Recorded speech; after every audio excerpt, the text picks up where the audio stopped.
কোনো কথা চলবে না, প্রত্যেকটা প্রবাসীকে কথা বলতে হবে। রেমিটেন্স শটডাউন অব্যাহত রাখতে হবে আগামী 5 মাসের জন্য। সিটার আসিফ নজরুলের পিছন দিয়া গোটা গোটা ডিম ভরা লাগবে।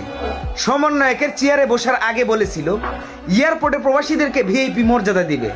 এখন প্রত্যেকটা মুহূর্ত প্রবাসীরা নির্যাতনের শিকার হয়, তাদের লাগেজ কেটে মালসামানা চুরি করে চোরের দলেরা। আর আসিফ নজরুল কয় প্রবাসীরা ফাইজলামো করতেছে, ফাইজলামোরও একটা লিমিট আছে। তোমার পিছন দিয়ে ডিম দেওয়া হবে। তুমি কি একটা আইন করেছো? প্রবাসীরা দেশে যায় 2 মাসের বেশি থাকলে তাদের ফোন রেজিস্ট্রেশন করা লাগবে। 1 লাখ টাকা দিয়ে একটা ফোন কিনলে সেই ফোন 60,000 টাকা দিয়ে রেজিস্ট্রেশন করতে হবে। ফাইজলামো শুরু করছো? তোমাদের বাবার টাকা দিয়ে ফোন কিনছি যে দেশে যাওয়ার পর তোমাদেরকে টাকা দিয়ে রেজিস্ট্রেশন করে নিতে হবে আমাদের ফোন। কোনো কথা চলবে না। প্রত্যেকটা প্রবাসী ভাই বোনদের আবারও দৃষ্টি আকর্ষণ করে বলছি, এই বিষয়ে কোনো ছাড় নাই। আবারও রেমিটেন্স শটডাউন 5 মাসের জন্য। সবাই ভালো থাকবেন, রেমিটেন্স শটডাউন অব্যাহত রাখবেন। রাইট ভাই, আপনার সাথে একমত।